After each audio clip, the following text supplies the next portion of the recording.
Thank you very much for your nice introduction. Ladies and gentlemen, on behalf of the Center for Democracy and Reconciliation in Southeast Europe, I'm quite happy to be here, and I may explain you why so it is. But first of all, we are happy to have here the Prime Minister of Montenegro, Igor Luksic. Many thanks that you are joining us. But also the ministers, Slavolip Stijepovic, Minister of Education and Sports, Sanja Vlahovic, Minister of Science, Branimir Mijunovic, Minister of Culture. And then I'm quite happy that on behalf of the European Union, the head of the delegation of the EU to Montenegro, Leopold Maurer, is here. I'm quite happy to meet him again because we were working for some time really together. Also a warm welcome to the Austrian ambassador here in our room. Marko Jokic is the chair of the board of the State Textbook Publishing House. He's a representative of our partner and co-publisher. So far, the introduction. The Montenegrin language edition of the Joint History Book Project is the 9th language, which is following the Bulgarian in the spring as a 10th.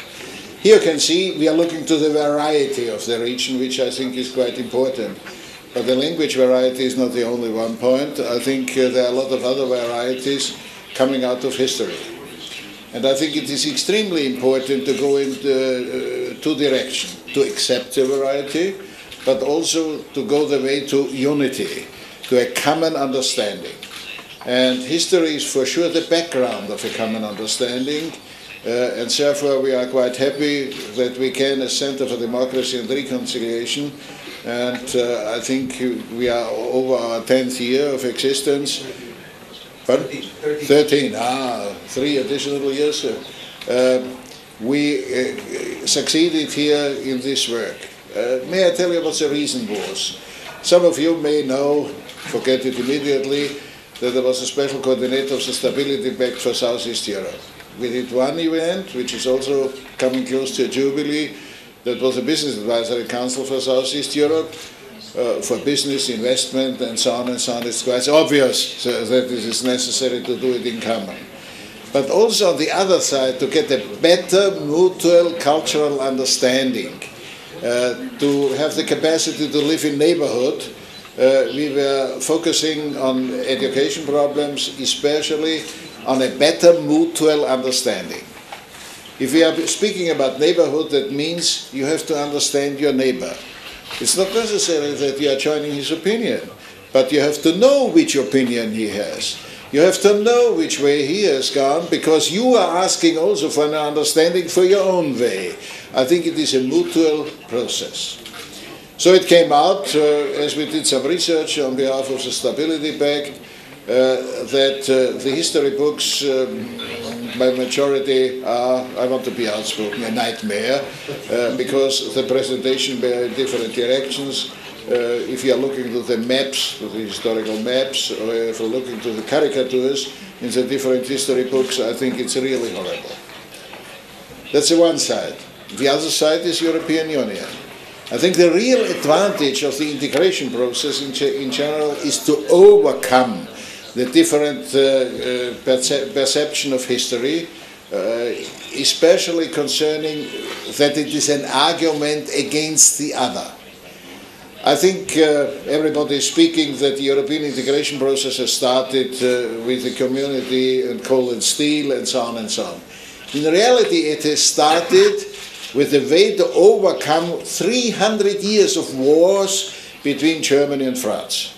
I think this was the very essential situation, and it is a real success story, because if you look to the history books in core Europe, you can see since 1945 we had no wars. And also we are regretting that by the downfall of Yugoslavia we had some wars here in the region, and still I think there are some prejudges existing. But I have to say a lot of respect to the head of states of Serbia, of Croatia, of Montenegro. I think Montenegro managed it to overcome a lot of difficulties. I think it is obvious, it is an argument within the European Union, you have no difficulties with minorities. It is an argument within the European Union, you have no difficulties with the neighbors. So far, I think it is an excellent example, because one of the preconditions to go in the European Union is to settle the difficulties with the neighbors. I'm coming from Austria, as you may know. We had to settle our difficulties with the Italians concerning South Tyrol, and we did it. It is a real success story, I may say, and we have a lot of benefit out of this situation. So far, I think what you are doing here is a kind of regional ownership, which is always requested, that the region is doing the things for itself, but it is right, and you can ask for some support also from European and other institutions. So far, many thanks to our partner and co-publisher in the State Textbook Publishing House. Many thanks to the Ministry of Education and Sports, and especially I want to thank Mr. Stiepovic for being here to show this support. This is additional material, and it does not intend to replace actual textbooks. It is based on a new methodology, a multi-perspective approach to history teaching. I think this is the real aim of the Center for Democracy and Reconciliation, to contribute in this direction. May I tell you, it's not an easy job which we have to do, not only to bring the historians together, and I think I have a deep respect for the historians having done this work and coming together. It's an excellent group. But also I think, first of all, there are a lot of prejudges existing what they are doing. They are rewriting the history in the one or other direction, and so on and so on. We have been several times under suspicion, which was not really justified, but so it happens, and I think we are surviving on this. And I think it is quite a good success story that it is accepted by the European Union. We are getting some money. Most of the money until now we had to find elsewhere to raise the money on different places, in the United States, in European countries, and. I think it is a long list, and that's one of my responsibilities, quite a difficult job to do, because I think for some other things, maybe for highways you can get easier sometimes monies as for education, which I think is a mistake, because I think education is a highway to the future, if I'm allowed to say so. So far, we are in the preparatory stages for starting a similar set of books, which will look to the most traumatic period in the recent history, the wars of the 1990s in the former Yugoslavia, and I am happy that Montenegro will be a part of that term from the beginning, because here you can see the very positive result of this development by all the difficulties which were existing. So again, I'm happy to join you here, and many thanks to all those who contributed. Thank you very much. Thank you, Dr. Busek. Dakle, kao što je i dr. Busek rekao, ove čitanke su danas pred vama zahvaljujući i podršci i partnerstvu Ministarstva prosvjete i sporta u vladi Crne Gore, dakle i vlade Crne Gore. Posebno mi je zadovoljstvo da pozdravim predsjednika vlade Igora Lukšića, koga ću zamoliti da nam se obrati. Hvala. Zahvaljujem, doktore Busek, ambasadore Maurer, ekscelencije, dame i gospodo, čini mi izuzetno zadovoljstvo i čast što sam u prilici da se danas u ime vlade Crne Gore obratim na skupu posvećenom promociji crnogorske verzije istorijske čitanke. Projekat zajedničke istorije zemalja jugoistočne Evrope, koji uz podršku Evropske unije realizuje Centar za demokratiju i pomirenje jugoistočne Evrope, oko kojeg smo se okupili danas, rekao bih da je ne samo koristan, već i nužan. Koristan da bi svakog od učesnika pojedinačno učini boljim, a nužan zato što je preduslov našoj zajedničkoj evropskoj budućnosti. Raduje me što se Crna Gora pridružuje projektu koji je prepoznat u rezoluciji Evropskog parlamenta. Projektu koji uključuje više hiljada nastavnika, koji omogućava da se u porodici čitanki na engleskom, albanskom, bosanskom, hrvatskom, grčkom, makedonskom, srpskom i turskom nađe i crnogorskom. Istorija kao i društvo postaje sve inkluzivnija, demokratskija, globalizovanija. Razumijevanjem istorije postajemo svjesni šta treba izbjeći, šta treba poboljšati. Svako od nas je dio istorijskog trenutka u kojem živi i upravo nam istorijska iskustva omogućavaju da vršimo promjene neophodne da ovaj svijet učinimo boljim. Učenici naših srednjih škola, koristeći ove čitanke kao dodatne izvore literature, čitajući iste sadržaje, će biti u prilici da nauče više, ali i da izvlače sopstvene zaključke o tome šta se kroz istoriju dešavalo. Istovremeno novo izdanje čitanke omogućit će učenicima u ostalih 7 zemalja da saznaju više o Crnoj Gori, o njenoj ulozi i bitisanju u period Otomanske imperije do Drugog svjetskog rata. Svoju veličinu država i narod pokazuju prelomnim istorijskim trenucima. Na način kako je to Marko Miljano najbolje zapisao, znajući da sačuvaju sebe, ali i drugog od sebe. Upravo tako je Crna Gora postupila nakon jednog od najsvjetlijih datuma u svojoj istoriji, kada je prvi put međunarodno priznata na Berlinskom kongresu 1878. godine.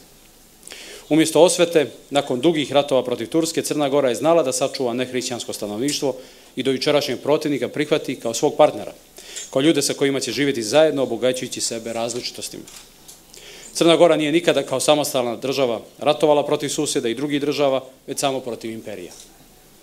Živimo u građanskoj Crnoj Gori koja je danas takva upravo zbog toga što su je na taj način stvorile prethodne generacije. Stranice crnogorske istorije svjedoče požrtvovanost, herojstvo, hrabrost, jedinstvo i posvećenost. Naše djeca su svjedoci velikog istorijskog pregnuća Crne Gore, ali ona također moraju znati i zašto i kako se Crna Gora dogodila. Svjedoci su viševjekovne borbe za očuvanje i ostvarenje državnosti. Isto tako moraju znati zašto je Crna Gora vrijedna borbe. Moraju naučiti zašto da njeguju demokratske vrijednosti, kako naći granicu i pravu mjeru u kojoj istoriju treba prenijeti novoj generaciji. Prenoseći im ono što je potrebno da znaju i ono najvrijednije, ali istovremeno ne opterećujući mlade ljude repovima prošlosti i ne usađivati time lošu klicu starih vremena. Istorija se ne zaustavlja u udžbenicima, ona se nastavlja dok je svijeta i vijeka. Nije lako živjeti na prostorima gdje je svaka generacija naših predaka mogla biti vezana za po jedan sukob ili rat. Nažalost, čak i moja i naša. Uprkos toj činjenici, i danas je prostor jugoistočne Europe jednako raznovrstan, etnički, kulturno, vjerski. I danas živimo jedni pored drugih, a rekao bih ponovo sve više jedni sa drugima. Spajale su nas i razdvajale različite ideologije, neke iznutra, neke s polja. Još od antičnih vremena bili smo raskrošće različitih civilizacija. To nas je sve skupo obogatilo, ali uticalo da na malom prostoru nastane mnogo različitosti, koje su nerijetko znale da dovedu do sukoba koji su se obnavljali kroz generacije, kako rekao sve, do ove naše. Kako ukazati na posebnost i istovremeno poslati poruku da je budućnost i bogatstvo, znati kako mnoštvo posebnosti utkati u jedinstveni i raznovrsni mozaik. Od nas Evropa očekuje da upravo taj harmonični mozaik jugoistočne Evrope uklopimo u onaj širi evropski koji se bazira na univerzalnim vrijednostima, a čiji je osnovni moto ujedinjeni u različitosti. Upravo u ovome jeste ujedno najveći izazov i najveća vrijednost ovog projekta. Da li smo mu dorasli? Mislim da jesmo. Da li nam je potrebna zajednička vodilja? Jeste i ka njoj smo se svi krećemo. Na tom putu naše različitosti dolaze do izražaja. One uslovljavaju da neko ide brže, neko malo sporije, ali nas sve spaja zajednički cilj da smo dio zajednice evropskih država i naroda. Relativno jednostavan, ali jasan cilj Evropske unije kojoj težimo je da se strahote rata nikad ne ponove. Stoga smo danas svjedoci jedne sofisticirane nove Evrope. Složene i ambiciozne koja svoju ozbiljnost i stabilnost pokazuje i danas kada se hvata u koštac sa problemima koji joj prijete, ali istovremeno otvara svoja vrata i nama. Poštovane dame i gospodo, uvjeren sam da će naši učenici, koristeći istorijske čitanke, stičući znanje o narodima i događajima jugoistočne Evrope, ovog perioda prepoznati dostignuća, suočiti se sa greškama, izgrađujući zdrave odnose i stavove za dobrobit Crne Gore, ali i regiona kom pripada. Upravo sposobnost Crne Gore da kroz vjekove harmonizuje razlike, odoli iskušenjima i istovremeno promoviše multietičnost, multikulturalnost, multikonfesionalnost, najveći je kapital i doprinos koji kao država pružamo ovom projektu. Hvala za pažnju. Hvala gospodinu predsjedniku vlade. Ja moram da vam kažem da je ovaj projekat započeo još, sada izgleda i davne, 1999. godine, kada su istoričari iz regiona procjenjivali nastavu istorije u srednjim i osnovnim školama, kada su pravili bilješke, kada su bilježili svoje primjedbe zapravo i odlučili se da krenu i nešto dalje, dakle da naprave nešto što kao krajnji proizvod imamo u ovim knjigama danas. Prvi put ove čitanke pojavile su se tek 2005. godine, jer naravno i dobra volja i entuzijazam nisu dovoljni ako nemate finansijsku podršku. Upravo tu finansijsku podršku dobili smo nesebično od Evropske unije. Zadovoljstvo mi je da pozdravim danas ambasadora i šefa delegacije Evropske unije u Crnoj Gori, ambasadora Maurera.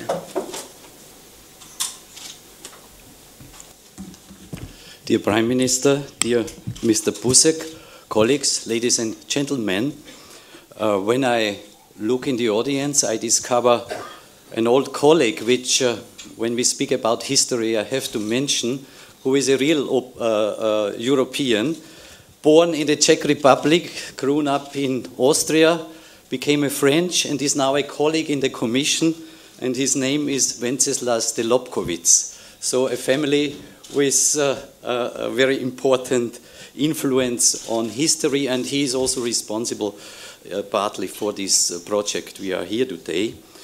Now for me it's a great pleasure to be here for the presentation of this book on the history of southeastern Europe, and as Mr. Busek said, the project of the European Union is in the first place a peace project also.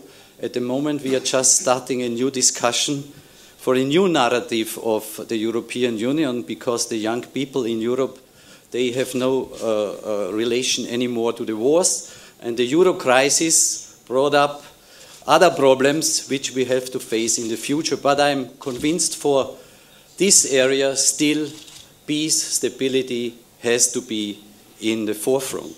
Now, I didn't read what you have written about the role of the European Union up to now in this region.